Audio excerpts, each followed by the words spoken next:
তাদের বেকারত্ব ঘুচুক, কারণ বেকারত্বের যন্ত্রণা আমরা উপভোগ করেছি, আমরা দেখেছি কেমন তীব্র যন্ত্রণা, সেটা থেকে তারা মুক্তি পাক, সেটা আমরা চাই।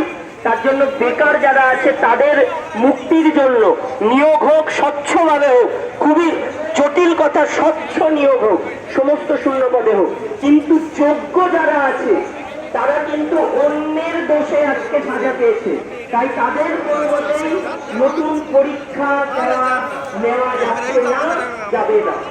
তাদের পুনর্বহালের ব্যবস্থা কিন্তু এই দোষীদেরই করতে হবে যারা দোষটা করেছে, মানে স্কুল সার্ভিস কমিশন, রাজ্য শিক্ষা দপ্তর এবং রাজ্য সরকার, তাদেরকে ব্যবস্থা করতে হবে।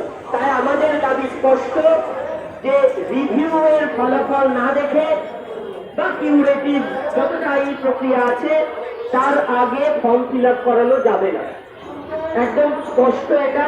কারণ আমরাও চাই নিয়োগ হোক নতুনদের জন্য, কিন্তু যেহেতু আমরা ভুক্তভোগী এখানে সরাসরি অন্যের দোষে, তাই আমরা চাইছি যতক্ষণ না একটা আইনি লড়াইয়ের কোনো ফলাফল আসছে ততক্ষণ অব্দি ফর্ম ফিল আপ যেন না হয়। সেকেন্ড, আমরা চাই যারা এই 15,403 জন যারা স্কুলে ফিরেছে তাদের সার্টিফাইড এই আনটেন্টেড লিস্ট এসএসসি প্রকাশ করুক। কোন রকম হাতে ধরানো প্রিন্ট নয়, হাতে ধরানো কোনো প্রিন্টেড লিস্ট নয়। আমরা চাই এসএসসির প্যাডে এসএসসির সিল দিয়ে তার লোগো দিয়ে চেয়ারম্যান স্যার সিগনেচার করে ওই লিস্টটা দেবে যে এরা হচ্ছে সার্টিফাইড আনটেন্টেড। এবং তৃতীয়, আমরা চাই মনুষ্য সমাজে সকলের কাছে পরিষ্কার হোক, যেটা হাইকোর্ট অর্ডার দিয়েছিল, লিখেছিল অবশ্যই যে ফর পাবলিক ভিউইং, কিন্তু আমরা চাই সেই সমস্ত ওএমআর যেগুলো সিবিআই বলেছে যে একদম সঠিক ওএমআর, যেটাকে বেঠিক বলতে পারেনি সুপ্রিম কোর্টও, যেটাকে বেঠিক বলেনি হাইকোর্টও, সেই ওএমআর গুলো সমস্ত প্রকাশিত হোক এবং সকলের সামনে তুলে ধরা হোক।